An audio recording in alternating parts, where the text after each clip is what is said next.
சப்போட்டா சாப்பிடுவதால் ஏற்படும் தீமைகள். சப்போட்டா ஊட்டச்சத்து மிகுந்த பழம்தான். ஆனால் அதிகமாக அல்லது தவறான முறையில் சாப்பிட்டால் சில பிரச்சனைகள் ஏற்படலாம். சப்போட்டாவில் இயற்கை சர்க்கரை அதிகம் உள்ளது. சர்க்கரை நோயாளிகள் அதிகமாக சாப்பிட்டால் இரத்த சர்க்கரை உயரலாம். கலோரி அளவு அதிகமாக இருப்பதால் தினமும் அதிகமாக சாப்பிட்டால் எடை கூட வாய்ப்புள்ளது.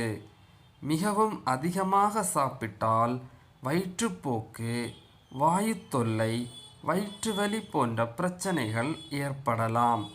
அரை காய்ந்த சப்போட்டாவில் டேன்னின் அதிகமாக இருக்கும்.